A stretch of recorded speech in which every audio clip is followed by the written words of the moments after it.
Ռենտգենի, սոնոգրաֆիայի և համակարգչային տոմոգրաֆիայի հզոր ճառագայթներն օգնում են բժիշկներին տեսնել անտեսանելին։ Ախտորոշիչ այս մեթոդներն օգտագործվում են տարբեր պաթոլոգիաների բացահայտման համար։ Սարքերն ունեն ճառագայթային բարձր դոզավորում, որի սխալ ընտրությունը կարող է վտանգավոր լինել առողջության համար։ Դա հիմնականում պայմանավորված է պացիենտի մարմնի պարամետրերից, երեխաների և մեծահասակների պարագայում ևս տվյալ պացիենտի քաշից, ինչպես նաև հասակից և երբեմն նաև տարիքից։ Յուրաքանչյուր սարքավորման մեջ ներդրված են համապատասխան պրոտոկոլներ, որոնք հարմարեցված են տվյալ տարիքին։ Ճառագայթային ծանրաբեռնվածություն ունեն հատկապես ռենտգենն ու համակարգչային տոմոգրաֆիան։ Ապացուցված է, որ այս հետազոտությունների հաճախ կիրառումը կարող է առաջացնել լեյկեմիա, արյան քաղցկեղ։ Ռիսկի խմբում են հատկապես երեխաները։ Այն, որ երեխաները համարվում են շատ ավելի խոցելի և զգայուն խումբ ճառագայթային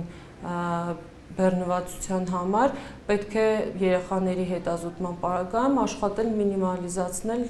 ճառագայթային դոզավորումը։ Ոլորտի վերահսկման և օնկոլոգիական հիվանդությունների կանխարգելման նպատակով ատոմային էներգիայի միջազգային գործակալությունը վերջերս փորձաքննել է մեր տարածաշրջանի բոլոր մանկական բուժկենտրոնները։ Այս դեպքում գնահատվում է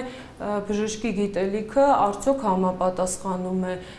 բժշկի ընտրած պրոտոկոլը այն պարամետրերին, որ պետք է կիրառվեր տվյալ պացիենտի հետազոտման արդյունքում։ Հպարտությամբ կարող եմ նշել, որ մեր բժշկական համալիրի ներկայացրած տվյալները համարվել են տարածաշրջանում լավագույններից մեկը,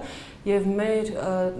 ներկայացրած արդյունքները հիմք են հանդիսացել գիտական հոդվածի հրապարակման։ Բժշկուհու խոսքով, ճառագայթային գերբեռնվածությունից և դրա բարդ հետևանքներից խուսափելու համար բուժառուներն այս հետազոտությունները պետք է անցնեն միայն բժշկի ցուցումով։ Երեխաների դեպքում այն անհրաժեշտ է հասցնել նվազագույնի։